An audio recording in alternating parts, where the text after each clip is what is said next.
2018년 미국의 경제 제재 문서 한 장으로 인해 삼성은 이란 시장에서 쫓겨났습니다. 약체였던 삼성전자는 글로벌 패권이라는 거대한 파도에 휩쓸렸고 20년을 쌓아 올린 안방에서 하루아침에 쫓겨나 버린 것, 그리고 그 자리를 중국 IT 기업들이 순식간에 꿰차버렸습니다. 전 세계는 한국의 패배라고 말했죠. 그러나 8년 후 역사는 한순간에 뒤집히고 말았습니다. 하메네이 피폭 사건 이후 균열이 생긴 이란의 틈 사이로 퍼지기 시작한 한 소문. 삼성이 돌아온다. 결국 이란 정부가 흔들리기도 전에 이란 9천만이 먼저 움직인 것이었는데요. 한국은 시장을 빼앗겨도 품격은 빼앗기지 않았습니다. 과연 이 말의 숨겨진 뜻은 무엇이었고 왜 다시 한국을 찾을 수밖에 없었을까요? 이야기를 시작하기 앞서 사연 속의 제작에 힘이 되는 구독과 좋아요 부탁드립니다. 한국을 응원하신다면 대한민국 화이팅! 이라고 아래 댓글로 남겨주세요. 이건 협상 테이블이 아닙니다. 삼성 철수는 불가피할 것입니다. 워싱턴 DC 재무부 비공개 회의실. 그날 저는 그 말을 아무런 감정 없이 내뱉었습니다.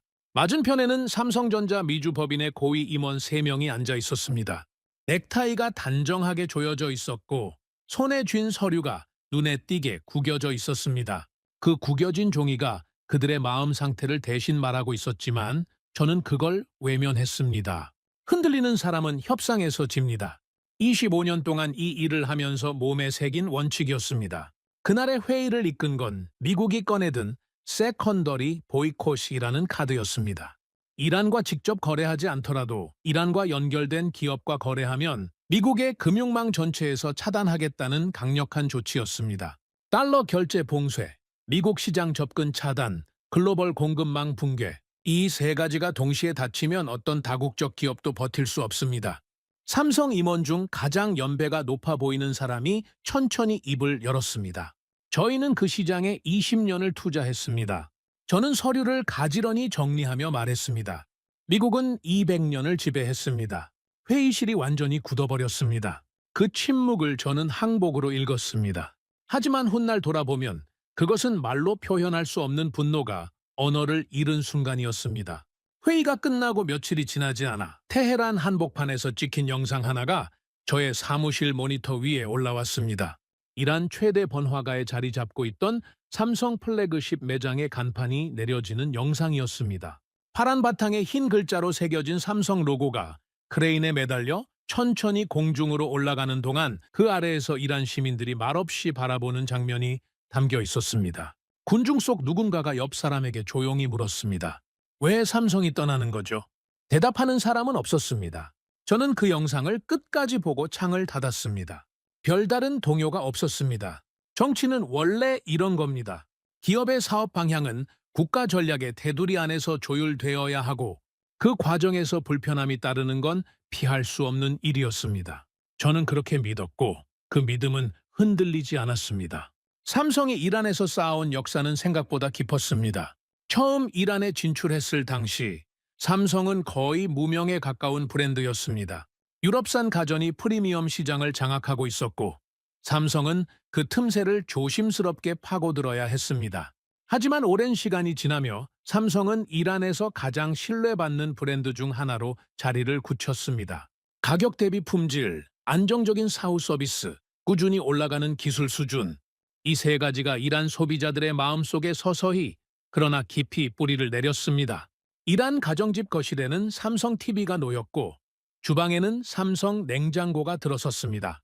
대학생들은 삼성 스마트폰을 들고 캠퍼스를 걸었고 어머니들은 삼성 세탁기 앞에서 이 제품이 얼마나 믿을 만한지를 이웃에게 이야기했습니다. 브랜드는 단순한 상품이 아니었습니다. 이란 중산층의 일상 깊숙이 녹아든 삶의 일부였습니다. 그리고 그 모든 것이 제가 서명한 한 장의 문서 앞에서 멈춰버렸습니다. 삼성이 공식 철수를 선언하던 날, 이란의 전자상가는 기묘한 공기에 휩싸였습니다. 마지막 재고를 확보하려는 소비자들이 매장으로 몰려들었고 이미 유통에서 빠진 구형 삼성 제품의 중고 가격이 새 중국 제품보다 높게 형성되는 현상이 벌어졌습니다. SNS에는 삼성 제품과 함께 찍은 사진, 아쉬움을 담은 글들이 쏟아졌습니다. 우리 집 첫 냉장고는 삼성이었다. 고장 나도 버리지 못하겠다는 말들이 피드를 가득 채웠습니다. 이란 소비자들은 분노하지 않았습니다. 오히려 조용히 붙잡고 있었습니다. 무언가를, 아직 이름 붙이기 어려운 무언가를. 저는 그 흐름을 보면서도 시선을 거두지 않았습니다. 이건 예측 가능한 소비자 반응이었습니다. 브랜드가 사라지면 그리움이 생기고, 그리움은 시간이 지나면 희미해집니다. 저는 그렇게 정리했습니다. 철수 과정에서 불거진 70억 달러 동결 문제는 양국 사이의 긴장을 한층 더 끌어올렸습니다. 이란이 원유를 수출한 대가로 받아야 할 돈이 한국 은행 계좌에 묶인 채 출구를 잃은 사태였습니다. 이란 입장에서 그건 단순한 미수금이 아니었습니다. 정당한 거래의 대가를 빼앗긴 자존심의 문제였습니다. 이란 정부는 이에 강하게 반발하며 한국산 가전 전체에 수입 금지 조치를 내렸습니다. 삼성뿐 아니라 LG, 현대, 그 외 이란 시장에 뿌리를 내리고 있던 한국 기업 전체가 한꺼번에 차단됐습니다. 수십 년간 이란 소비자들의 일상 속에 있던 한국 브랜드가 한순간에 사라진 것이었습니다. 저는 당시 그 조치를 보고받으면서 이렇게 판단했습니다. 예상된 보복 반응이고 제재의 효과가 실질적으로 작동하고 있다는 신호라고. 하지만 그 판단 속에 제가 담지 못한 것이 하나 있었습니다. 70억 달러는 숫자가 아니었습니다. 이란 국민 전체가 느끼는 수치심과 분노의 무게였습니다. 그리고 그 감정은 시장이 재편되는 속도보다 훨씬 오래, 훨씬 깊이 남아 있었습니다. 삼성이 공식 철수를 선언하고 차에 한 달도 지나지 않아 이란 시장의 풍경은 눈에 띄게 달라지기 시작했습니다. 달라진 건 간판만이 아니었습니다. 분위기 자체가 바뀌었습니다. 화웨이, 샤오미, 하이센스, 이 세 기업의 이란 내 담당자들은 삼성이 짐을 싸기도 전에 이미 움직이고 있었습니다. 삼성의 유통망, 대리점 계약, 창고 네트워크까지 통째로 인수하는 협상이 전광석화처럼 진행됐습니다. 이란 정부와의 계약도 빠르게 체결됐습니다. 한국이 20년에 걸쳐 공들여 쌓아올린 기반 위에 중국은 단 몇 주 만에 자신들의 로고를 올려놓았습니다. 테헤란 중심가의 대형 삼성 매장, 그 파란 간판이 내려가고 빨간 중국 로고가 올라가는 데 걸린 시간은 사흘이었습니다. 간판 교체 작업이 한창이던 날, 오랫동안 그 매장에서 일해온 현지 직원이 작업 현장을 멀리서 바라보며 낮게 중얼거렸습니다. 이 건물은 삼성이 지은 겁니다. 주변 누구도 대꾸하지 않았습니다. 중국 기업의 현지 책임자는 기자들 앞에서 자신감 넘치게 말했습니다. 시장은 감정이 아니라 점유율로 말합니다. 그 말은 맞았습니다. 적어도 그 순간만큼은. 중국 스마트폰 점유율은 빠르게 치솟았고 가전 시장에서도 단기간에 상위권을 차지했습니다. 삼성 대비 30%에서 최대 40%까지 가격을 낮추고 대규모 판촉 행사를 잇따라 열면서 소비자들을 빠르게 끌어들였습니다. 숫자만 놓고 보면 완벽한 시장 장악이었습니다. 저는 워싱턴 사무실에서 이란 시장 보고서를 검토하면서 제재가 설계한 대로 작동하고 있다고 판단했습니다. 삼성이 빠진 자리를 중국이 채우는 건 예측된 흐름이었고 이란 내 경쟁 구도가 재편된다 해도 우리의 핵심 목표인 이란 핵 개발 억제와는 별개의 문제였습니다. 저는 그렇게 정리하고 다음 안건으로 넘어갔습니다. 그런데 현지 에이전트가 보내온 비공식 보고서에는 숫자가 담지 못하는 이야기가 들어 있었습니다. 이란의 전자상가 점주들 사이에서 공통적으로 흘러나오는 말이 있다는 것이었습니다. 물건은 팔린다. 그런데 분위기가 다르다. 삼성을 살 때는 손님들이 뿌듯한 표정으로 계산대 앞에 섰는데 요즘은 마지못해 고르는 얼굴들이 많다는 것이었습니다. 한 점주가 취재진에게 짧게 말했습니다. 중국 제품은 팔리긴 합니다. 그런데 자랑은 못하겠어요? 저는 이 대목을 읽고 잠시 멈췄습니다. 소비자의 표정은 시장 데이터에 잡히지 않습니다. 그리고 그 감정이 결국 어디로 흘러가는지도 그때 저는 아직 계산에 넣지 않고 있었습니다. 중국 기업들의 약진이 계속되는 동안 이란 젊은 소비자들 사이에서는 조용한 불만이 쌓이고 있었습니다. 소프트웨어 불안정, 사후 서비스 불편, 세계 시장과의 단절감, 이 세 가지가 불만의 핵심이었습니다. 특히 기술에 민감한 청년층은 중국 제품이 진짜 대안이 되지 못한다는 걸 빠르게 체감했습니다. 한이란 대학생이 SNS에 올린 글이 수만 건의 공감을 받으며 퍼져나갔습니다. 우리는 싼 걸 원한 게 아닙니다. 세계와 같은 것을 쓰고 싶었던 겁니다. 저는 이걸 보고 전형적인 소비자 불만으로 처리했습니다. 대체제에 대한 거부감은 어느 시장에서나 초기에 생기는 법이고 시간이 지나면 익숙해집니다. 그게 시장 원리였습니다. 하지만 그 게시물 아래 달린 수천 개의 댓글 중 하나가 눈에 걸렸습니다. 삼성이 있었을 때는 우리가 세계의 일부인 것 같았는데 저는 그 문장을 읽고 창을 닫았습니다. 그리고 다시 서류로 시선을 돌렸습니다. 하지만 그 문장만큼은 쉽게 지워지지 않았습니다. 중국 기업들은 빠른 점유율 확대에 그치지 않고 이란 정부와의 협력 관계를 점점 더 깊이 강화해 나갔습니다. 일부 기업들은 이란 제조업 기반과 합작 계약을 맺으면서 단순히 물건을 파는 것을 넘어 이란의 기술 인프라 자체를 자신들의 생태계 안으로 흡수하기 시작했습니다. 한국이 쌓아놓은 유통 기반과 소비자, 신뢰, 브랜드가 다져놓은 정서적 연결고리까지 모두 중국의 자산으로 전환되는 것처럼 보였습니다. 중국 기업의 중동사업 총괄 임원이 현지 매체와의 인터뷰에서 거침없이 말했습니다. 한국이 닦아놓은 길을 우리가 걷겠습니다. 그 발언이 워싱턴에 보고됐을 때 회의실에서 묘한 정적이 흘렀습니다. 보좌관 한 명이 조심스럽게 입을 열었습니다. 결국 우리가 한국을 내보낸 자리에 중국이 들어선 겁니다. 저는 그 말에 즉각 반박하지 않았습니다. 틀린 말이 아니었으니까요. 단지 저는 그것이 전략적으로 감당 가능한 부작용의 범위 안에 있다고 판단하고 있었을 뿐입니다. 그런데 이 판단이 완전하지 않을 수 있다는 생각이 처음으로 머릿속 어딘가에서 작게 흔들렸습니다. 이란 시장에서 올라오는 데이터 중에 예상 밖의 항목이 하나 있었습니다. 중고 삼성 제품의 거래 가격이 새 중국 제품보다 높게 형성되고 있다는 것이었습니다. 출시된 지 수년이 지난 구형 모델임에도 불구하고 삼성이라는 이름 하나가 프리미엄을 만들어내고 있었습니다. 기능은 뒤처지지만 브랜드에 대한 기억이 그 차이를 메우고도 남는다는 걸 소비자들이 직접 증명하고 있었습니다. 이란의 한 중년 가장이 인터뷰에서 낡은 삼성 냉장고를 손으로 두드리며 말했습니다. 이게 고장나기 전까지는 바꾸지 않을 겁니다. 고장나면 또 삼성을 기다려야겠지요. 저는 그 인터뷰 내용을 보고서에서 읽었습니다. 그리고 처음으로 이것이 단순한 소비자 반응이 아닐 수 있다는 생각을 잠깐 했습니다. 기다린다. 이란 소비자들이 기다리고 있다는 말이었습니다. 무엇을 기다리는지는 아직 선명하지 않았습니다. 저는 그 생각을 보고서 페이지를 넘기면서 지워버렸습니다. 중국의 점유율은 계속 올라갔고 표면적인 시장 재편은 예상 경로대로 진행되고 있었습니다. 하지만 그 표면 아래에서 무언가가 아직 살아서 움직이고 있다는 느낌이 그날 이후로 완전히 사라지지 않았습니다. 저는 그 느낌을 오래 붙들지 않았습니다. 당장 처리해야 할 안건이 쌓여 있었고 이란 시장의 소비자 심리는 제 우선순위 목록의 아래쪽에 있었습니다. 하지만 세상은 제 우선순위를 기다려주지 않습니다. 중동의 판이 흔들리기 시작한 건 그로부터 얼마 지나지 않은 어느 새벽이었습니다. 새벽 2시였습니다.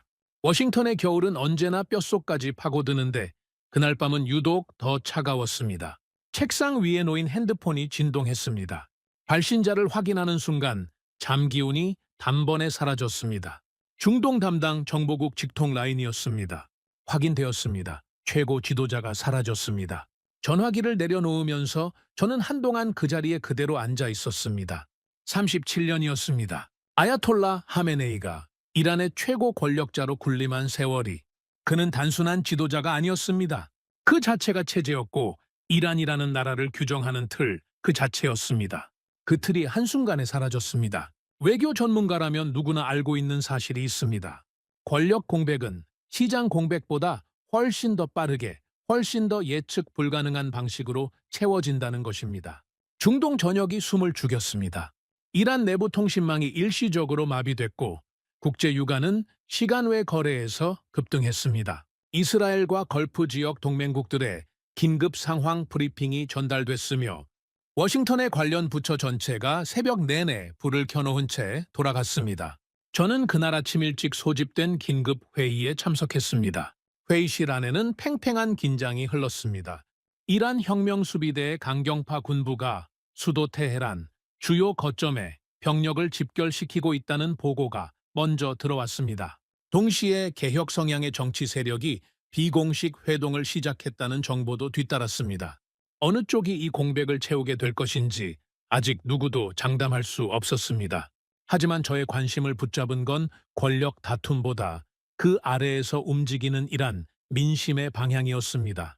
테헤란 거리에서 청년들이 움직이기 시작했습니다. 작은 집회였지만 그 집회에서 터져 나오는 구호는 정치적인 것과 거리가 멀었습니다. 우리는 고립이 아니라 기회를 원한다. 세계와 다시 연결되고 싶다는 외침이었습니다. 37년간 억눌려 있던 무언가가 권력 공백이라는 균열 사이로 비집고 나오기 시작하는 순간이었습니다. 저는 그 영상을 보면서 처음으로 이 사태가 단순한 정권 교체로 끝나지 않을 수 있다는 생각을 했습니다. 9천만 소비자의 방향이 바뀔 수 있는 순간이 올 수도 있다는 것을 하메네이 사망 이후 2달이 지나지 않아 스위스 제네바에서 미국과 이란의 비공식 채널 접촉이 이루어졌습니다. 공식 협상이 아니었습니다. 서로의 의중을 탐색하는 자리였고 양측 모두 공식 입장을 내놓기 전에 분위기를 읽으려는 목적이었습니다. 이란 측에서 나온 인물은 젊은 경제 자문관이었습니다. 30대 중반으로 보였고 서방 대학에서 공부한 흔적이 역력한 유창한 영어를 구사했습니다. 그가 먼저 말을 꺼냈습니다. 제재가 완화된다면 이란은 선택을 해야 합니다. 그 선택의 방향을 지금 결정해야 한다는 걸 저희도 알고 있습니다.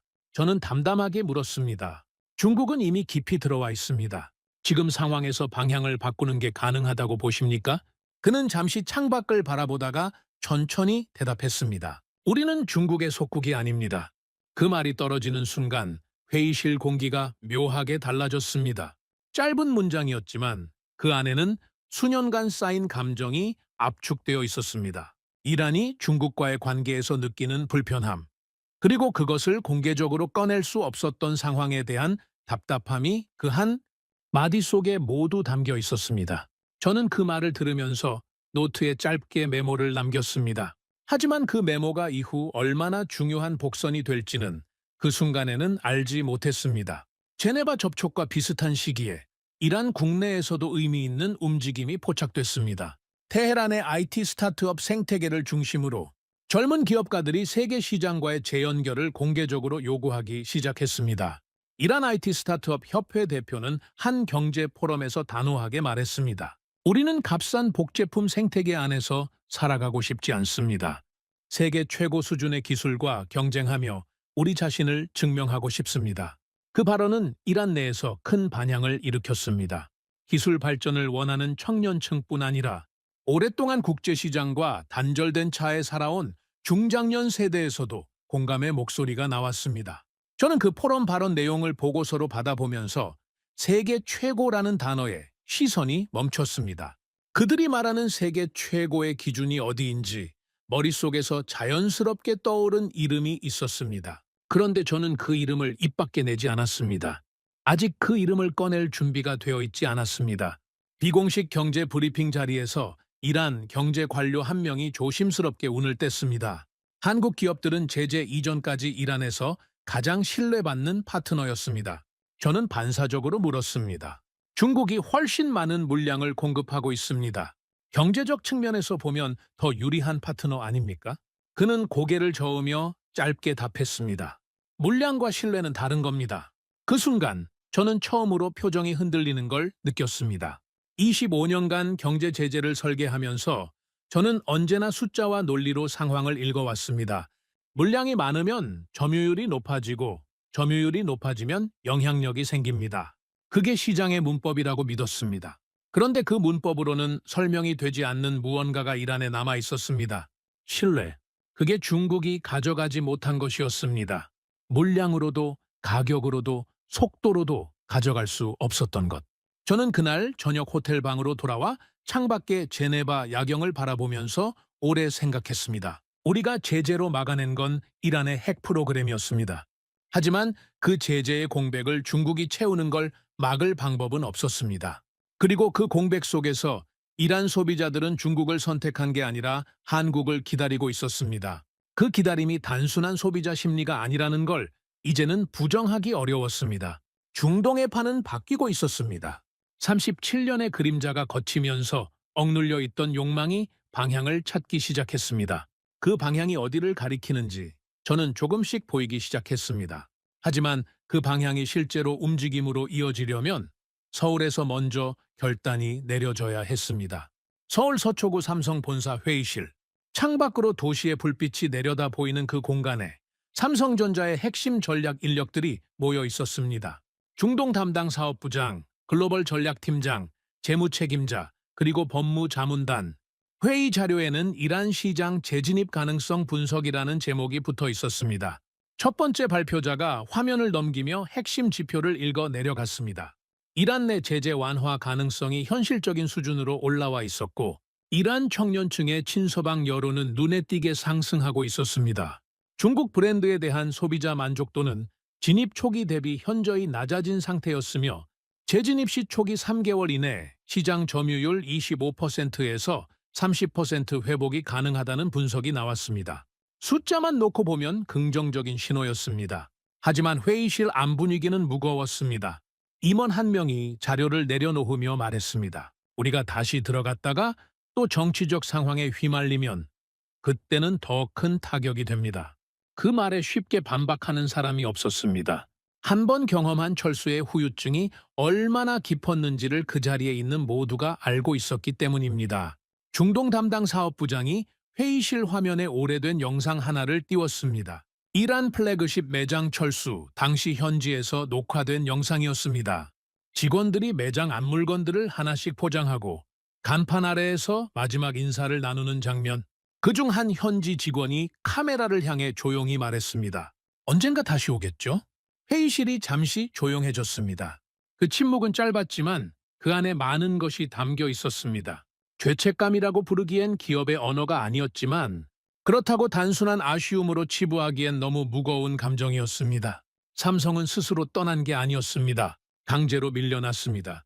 그리고 그 현장을 지키던 사람들에게 제대로 된 작별 인사조차 하지 못했습니다. 워싱턴에서 저는 삼성 측에 비공식 메시지를 전달했습니다. 이란 정세가 유동적이고 완전한 안전이 보장되기 전까지 재진입을 서두르는 건 위험하다는 내용이었습니다. 삼성 측의 답변은 예상보다 간결했습니다. 리스크는 계산합니다. 하지만 신뢰는 계산하지 않습니다. 저는 그 답변을 받고 한동안 화면을 바라봤습니다.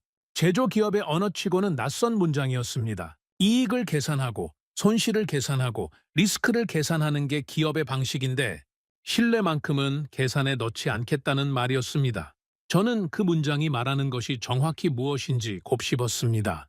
서울의 회의실로 다시 돌아옵니다. 임원들의 논쟁이 1시간 넘게 이어지던 중에 삼성전자 최고 전략 책임자가 조용히 자리에서 일어섰습니다. 모든 시선이 그에게 쏠렸습니다. 그가 천천히 말했습니다. 우리는 복수하러 가는 게 아닙니다. 우리는 약속을 지키러 갑니다. 회의실이 고요해졌습니다. 복수라는 단어와 약속이라는 단어가 같은 문장 안에 들어왔을 때 방 안에 있던 사람들의 표정이 달라졌습니다. 한쪽은 분노를 동력으로 삼는 감정이고 다른 한쪽은 책임을 이행하려는 의지였습니다. 그 차이가 이란 재진입의 방향 전체를 바꾸는 말이었습니다. 복수는 상대를 겨냥합니다. 하지만 약속은 기다려온 사람을 향합니다. 삼성이 돌아가려는 이유는 중국을 밀어내기 위해서가 아니었습니다. 8년이라는 시간 동안 기다려온 9천만이란 소비자들을 향한 것이었습니다. 그 말 하나가 회의실의 방향을 결정지었습니다. 전략팀은 즉시 구체적인 귀환 계획 수립에 들어갔습니다. 현지 유통 파트너와의 비밀 접촉이 시작됐고 8년 동안 닫혀있던 서비스 센터 네트워크를 어떻게 빠르게 복구할 것인지에 대한 논의가 이어졌습니다. 프리미엄 라인을 먼저 선보이는 전략이 채택됐습니다. 저가 공세로 들어온 중국 기업들과 같은 방식으로 싸우지 않겠다는 의미였습니다. 가격이 아닌 품질로, 물량이 아닌 신뢰로 돌아가겠다는 방향이었습니다. 중동 담당 사업부장이 마지막으로 입을 열었습니다. 9천만은 숫자가 아닙니다. 그건 기다림입니다. 그 말이 회의를 마무리했습니다. 저는 이 모든 움직임을 워싱턴에서 보고서로 받아보고 있었습니다. 삼성의 전략 방향이 달라지고 있다는 걸 느꼈습니다. 단순한 시장 회복 시도가 아니었습니다. 이익보다 먼저 책임을 이야기하고 점유율보다 먼저 신뢰를 이야기하는 기업. 저는 25년간 수많은 다국적 기업들을 상대해왔지만 이런 방식으로 이야기하는 기업은 많지 않았습니다. 대부분의 기업은 시장이 열리면 들어가고 시장이 닫히면 계산기를 꺼내 들었습니다. 하지만 삼성은 달랐습니다. 계산보다 먼저 기억을 꺼냈습니다. 기다려온 사람들에 대한 기억을. 저는 그것이 전략인지 아니면 진심인지 아직 판단하지 못하고 있었습니다. 하지만 한 가지만큼은 분명해지고 있었습니다. 한국이라는 나라가, 그리고 삼성이라는 기업이 내가 생각했던 것보다 훨씬 다른 논리로 움직이고 있다는 것. 그 다른 논리가 무엇인지 저는 아직 완전히 이해하지 못했습니다. 그리고 그 이해가 완성되기까지 더 많은 일들이 일어나야 했습니다. 이란에서 소문은 이미 퍼지기 시작했습니다. 소문은 언제나 공식 발표보다 먼저 움직입니다. 테헤란의 전자상가 골목에는 눈에 보이지 않는 정보망이 있습니다. 수십 년간 이 골목에서 장사를 해온 상인들끼리 이어진 연결망으로 어떤 언론보다 빠르게 시장의 온도를 감지하는 곳입니다. 전화 한 통, 카카오톡 메시지 하나, 찻집에서 나누는 귓속말 하나로 정보가 퍼지는 방식이 이 골목의 오래된 문법이었습니다. 그 골목에서 조용한 속삭임이 시작됐습니다. 삼성이 다시 들어온다. 처음에는 누군가의 추측이었고, 그 다음에는 아는 사람이 들었다는 이야기가 됐으며, 며칠이 지나지 않아 한국 본사 관계자로 보이는 인물이 테헤란 시내 특급 호텔에 투숙했다는 목격담이 SNS에 올라왔습니다. 사진 한 장이 해시태그와 함께 퍼져나갔습니다. 삼성이 돌아왔다. 저는 그 해시태그가 이란 트렌드 상위권에 오르는 속도를 보면서 처음으로 몸이 긴장하는 걸 느꼈습니다. 이건 단순한 루머 확산이 아니었습니다. 오랫동안 억눌려 있던 기대가 실마리 하나를 붙잡고 한꺼번에 터져 나오는 순간이었습니다. 소셜미디어 반응은 예상을 훨씬 뛰어넘었습니다. 이란의 각종 온라인 커뮤니티에서 관련 게시물들이 폭발적으로 공유됐고, 댓글창에는 수년간 참아온 말들이 쏟아졌습니다. 이번엔 재고가 들어오는 즉시 바로 삽니다. 8년을 기다렸습니다. 이제 진짠가요? 제대로 된 제품을 다시 쓸 수 있다는 게 믿기지 않습니다. 댓글의 온도가 예사롭지 않았습니다. 단순한 기대감이 아니었습니다. 무언가를 오랫동안 참아온 사람이 마침내 말문이 열렸을 때 쏟아내는 감정의 언어였습니다. 한이란 가장은 인터뷰 카메라 앞에서 집 안거실에 놓인 오래된 삼성 TV를 손으로 두드리며 말했습니다. 우리 집 TV는 아직도 삼성입니다. 고장이 나도 버리지 않았습니다. 기다렸습니다. 그 짧은 말 안에 8년이 담겨 있었습니다.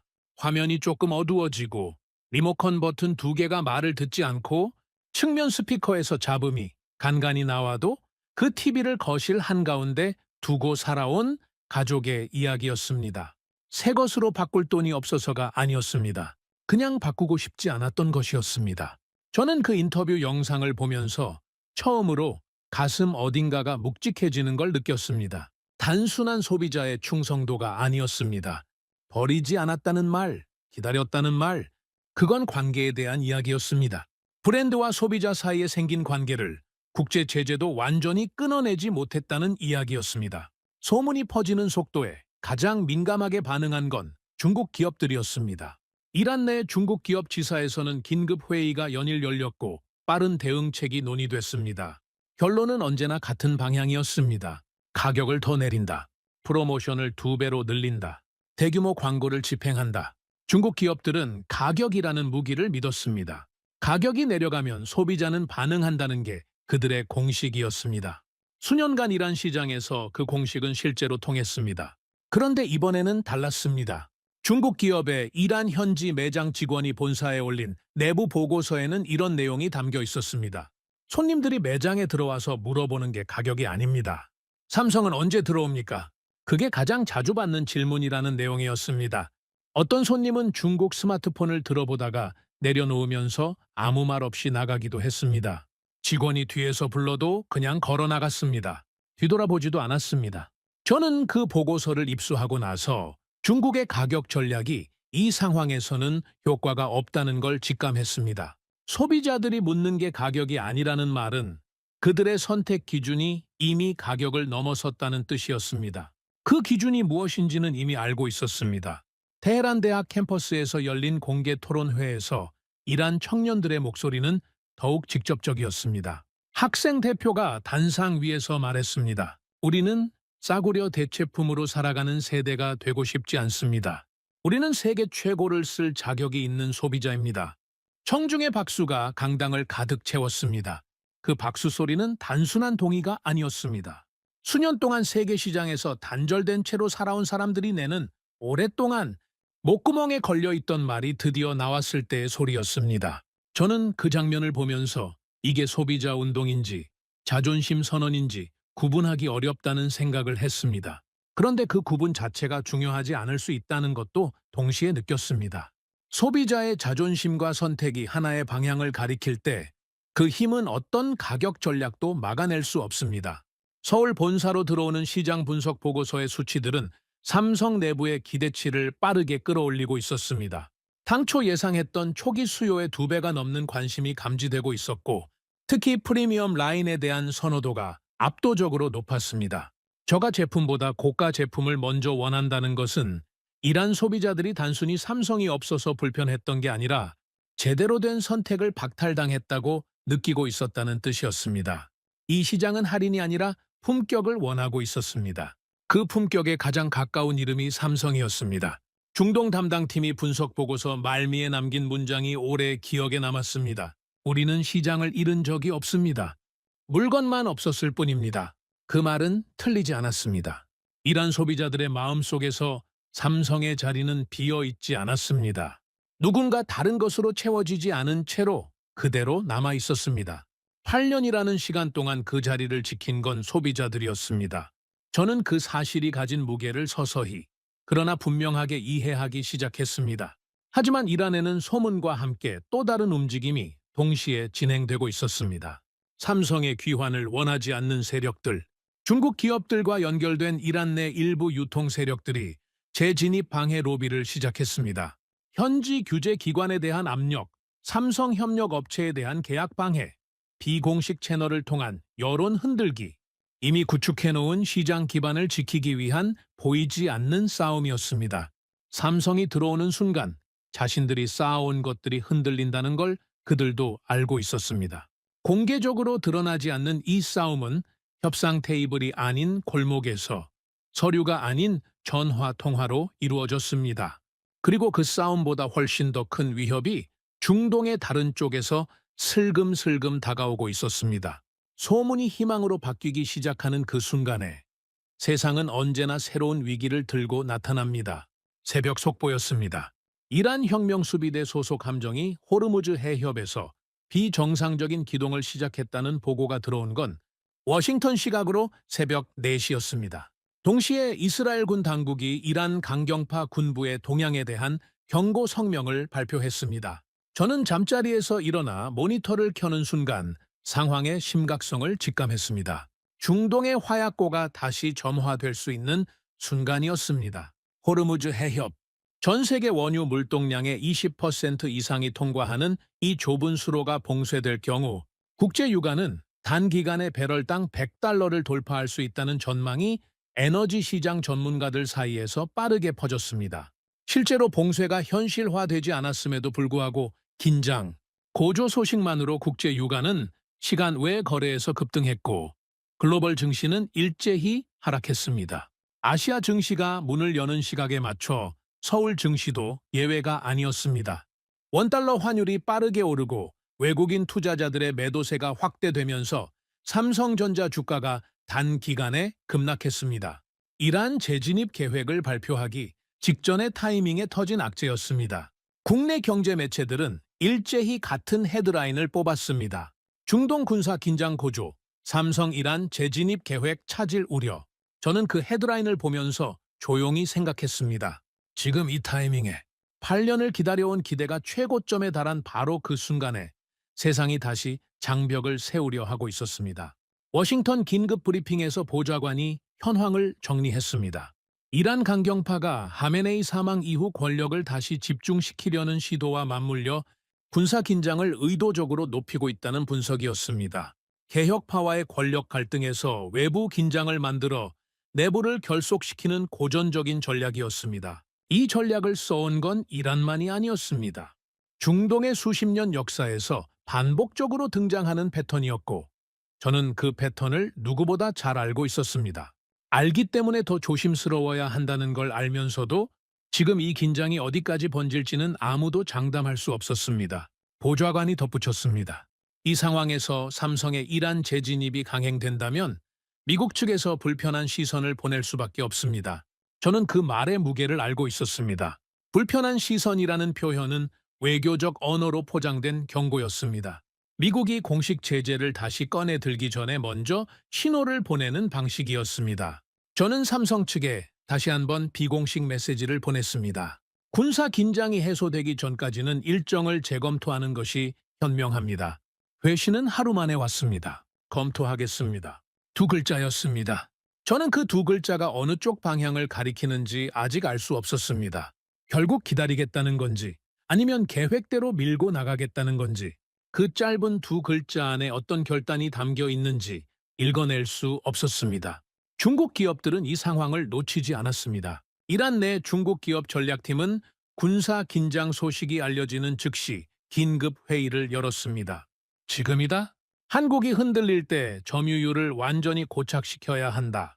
대규모 추가 할인 정책이 발표됐고 지금 바로 안정적인 선택을 하십시오라는 문구의 광고가 이란 전역에 집행됐습니다. 불안한 소비자들을 향해 가격으로 마지막 쐐기를 박으려는 전략이었습니다. 광고 문구 하나하나가 정교하게 설계되어 있었습니다.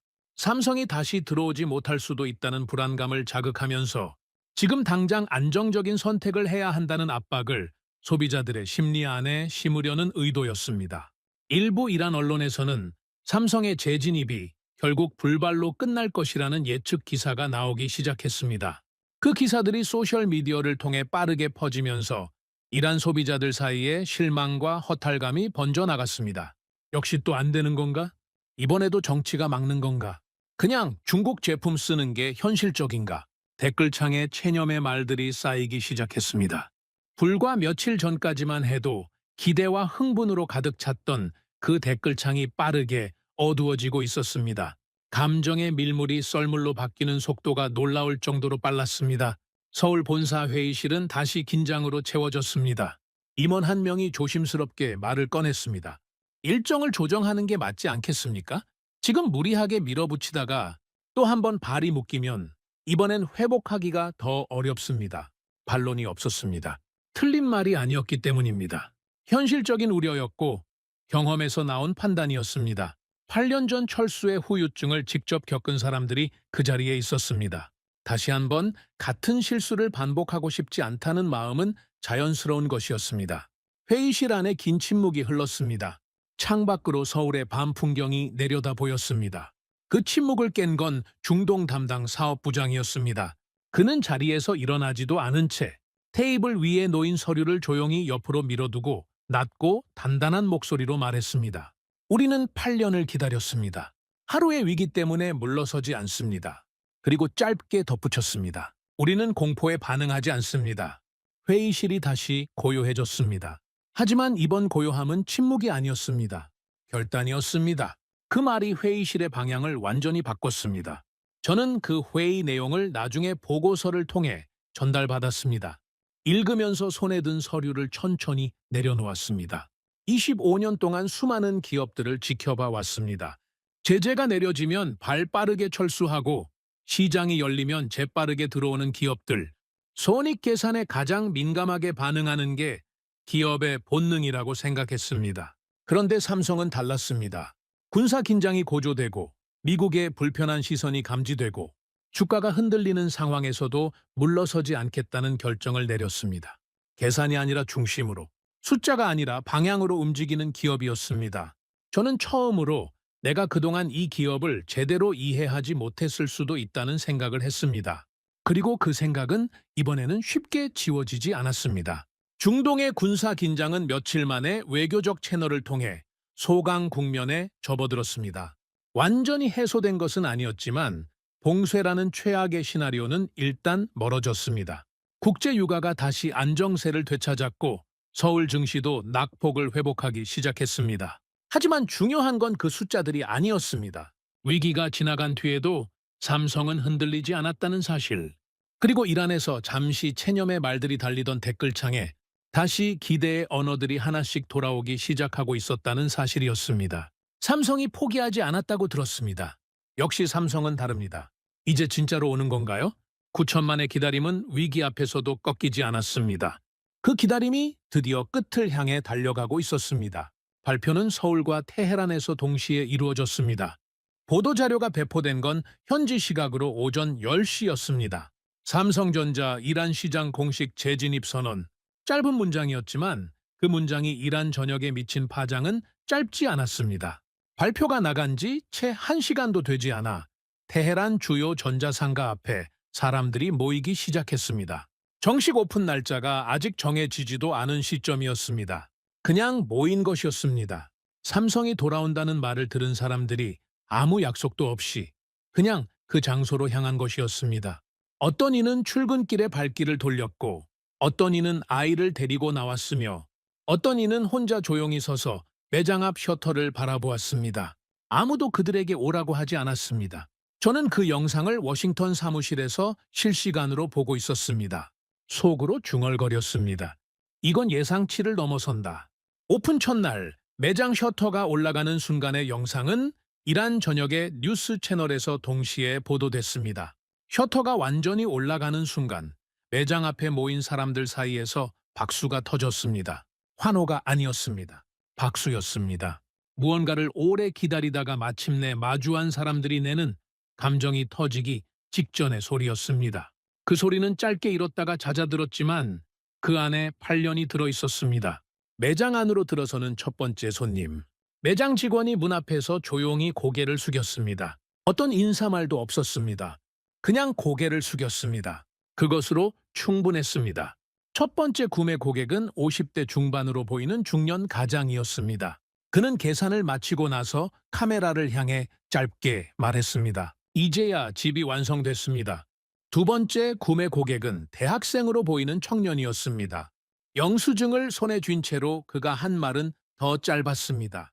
우리는 기다렸습니다. 그 두 문장이 그날 이란에서 가장 많이 공유된 말이었습니다.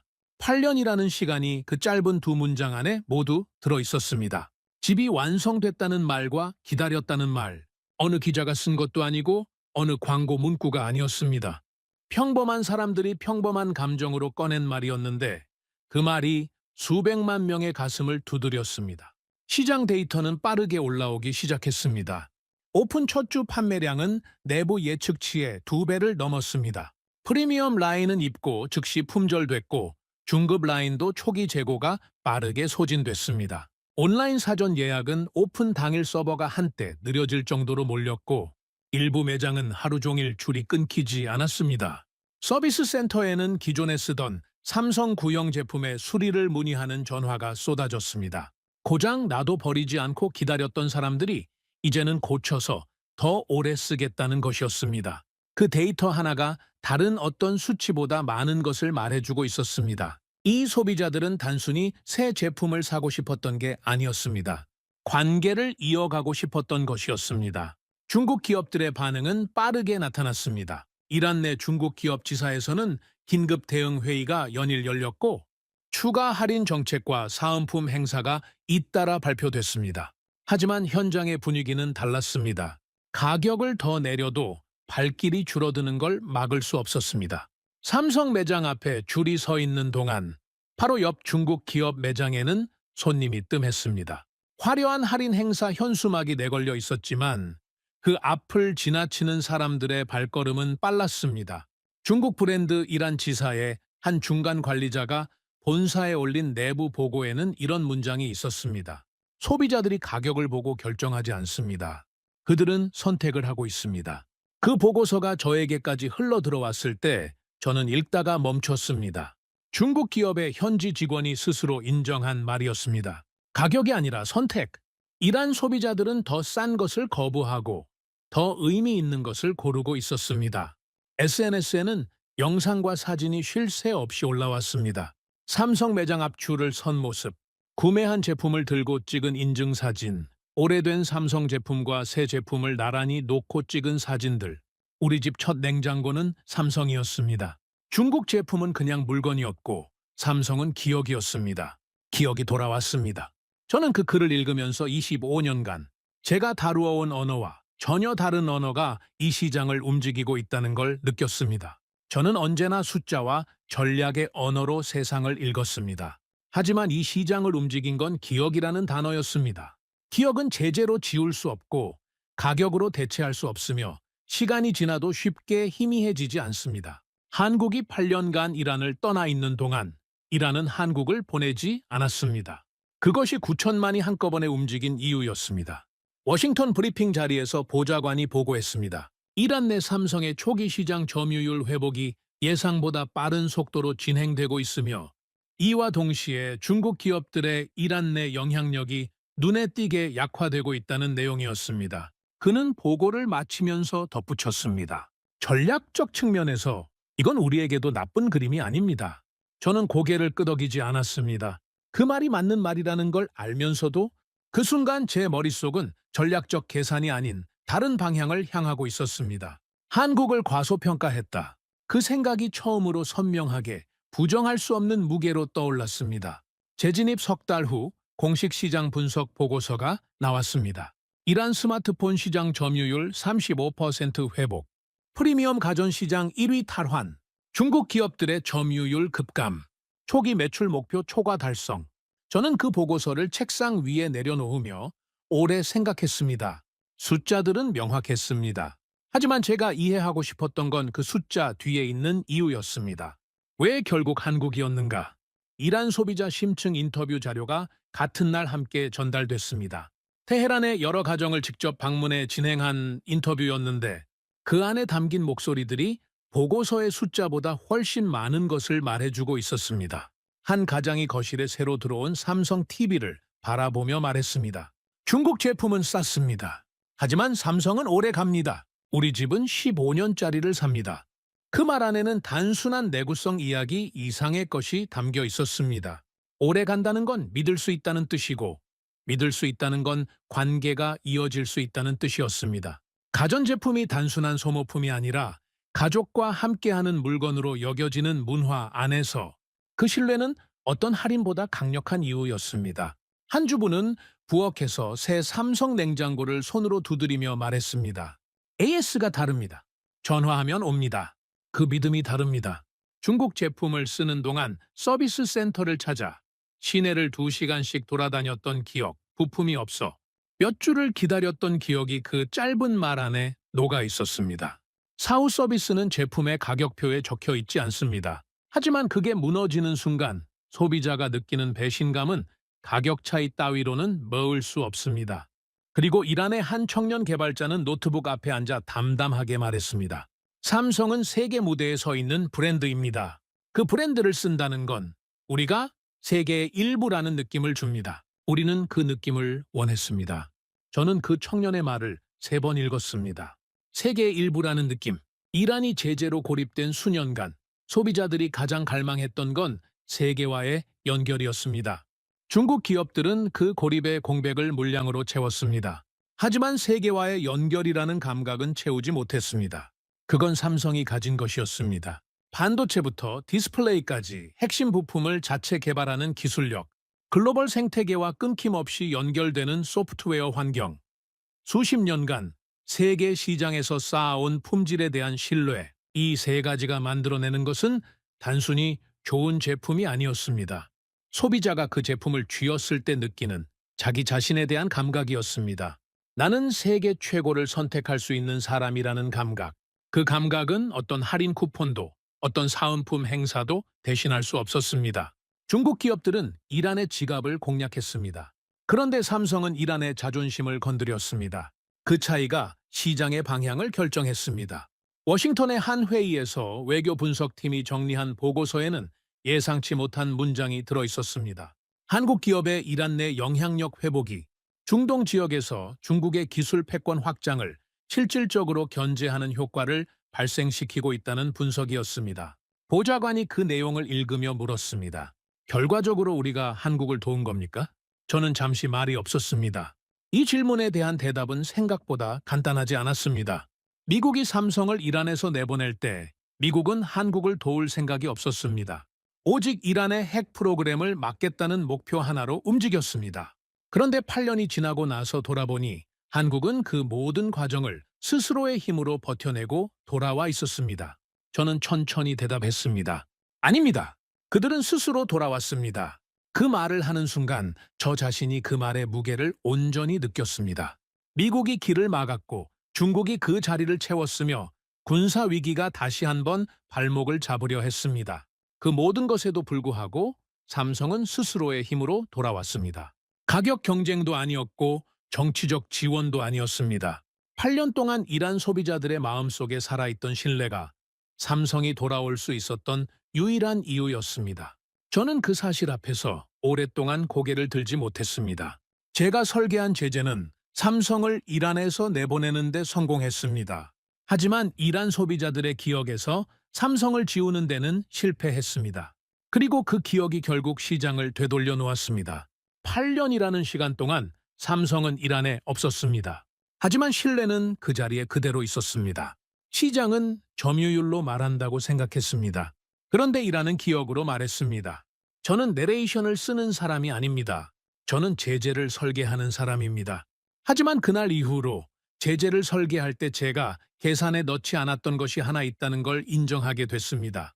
사람들이 어떤 브랜드를, 어떤 나라를 얼마나 깊이 기억하는가.